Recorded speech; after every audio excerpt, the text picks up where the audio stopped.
রাজধানীর দক্ষিণ পূর্বাঞ্চলের লাখ লাখ মানুষের মুক্তভাবে নিঃশ্বাস নেয়ার একমাত্র জায়গা গোলাপবাগ মাঠ।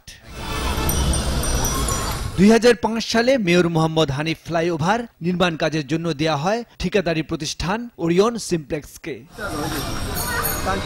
কিন্তু চুক্তির মেয়াদ শেষ এবং ফ্লাইওভারের উদ্বোধনের কয়েক বছর পরও মাঠ ছাড়ার নাম নেই। মাঠ উদ্ধারে গণস্বাক্ষর, মানববন্ধন সহ নিয়মিতভাবে বিক্ষোভ সমাবেশ করে আসছেন ক্ষুব্ধ এলাকাবাসী। বিষয়টি উঠে আসে আরটিভিতে। মাঠ দখলমুক্ত করার আশ্বাস দেন মেয়র। সর্বসাধারণের জন্য উন্মুক্ত করে দেওয়া হবে। এরপর গেল মে মাসে মাঠটি দেখতে গিয়ে জনতার মুখোমুখি হয়ে জুলাইয়ের মধ্যে তা মুক্ত করার প্রতিশ্রুতি দেন মেয়র।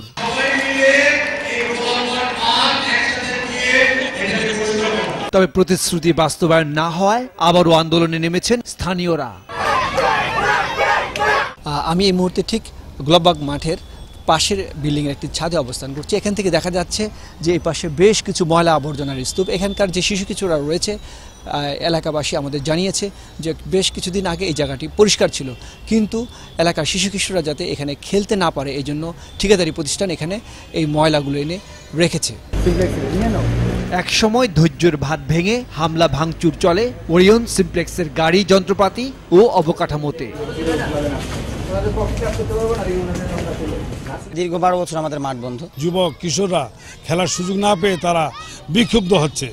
এক সময় ব্যাপারও হতে পারে। তারা ছোট দিয়ে বুঝাইছে নেক্সট এমন কিছু বড় কিছু করবে, এটার জন্য এই দেশের সরকারই দায়ী থাকবে। এই অবস্থায় সরজমিনে গিয়ে সংশ্লিষ্ট কর্তৃপক্ষের সঙ্গে বসে শিগগির মাঠটি এলাকাবাসীর কাছে ফিরিয়ে দিবেন বলে প্রতিশ্রুতি দিলেন ক্রীড়া উপমন্ত্রী। খেলার মাঠগুলা যে কয়েকটি রয়েছে তাও যদি আবার এরকম ভাবে থাকে তাহলে সেটি খুব কঠিনই হচ্ছে, এবং সেই ক্ষেত্রে আমার মনে হয় খুব বেশি কঠিন হবে না। আমি নিজেই সরজমিনে আমি পরিদর্শন করব এবং আমি মনে করি আজকেই যেতে পারি, গিয়ে আমি দেখব, দেখে আমি সংশ্লিষ্ট কর্তৃপক্ষের সঙ্গে কথা বলবো।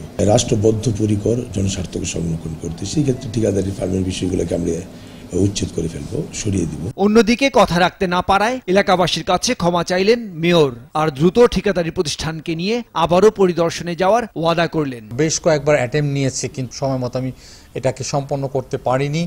এটা আমার ব্যর্থতা বলতে পারেন, দুর্বলতা বলতে পারেন, যেটাই বলেন, এটা আমি মেনে নিচ্ছি। বেশ ভারী ইকুইপমেন্ট রয়েছে, আমাদের যে ক্যাপাসিটি সেটা দিয়ে আমরা সরিয়ে নিতে পারছি না। আমরা চাপ দিয়ে যাচ্ছি, আশা করি খুব দ্রুততম সময়ের মধ্যে আমরা এটা শেষ করতে পারবো। ফ্লাইওভারের নিচের যে অংশগুলো রয়েছে সেখানেও কিন্তু প্রচুর পরিমাণে আপনার ময়লা আবর্জনা দিয়ে ঢাকা থাকে।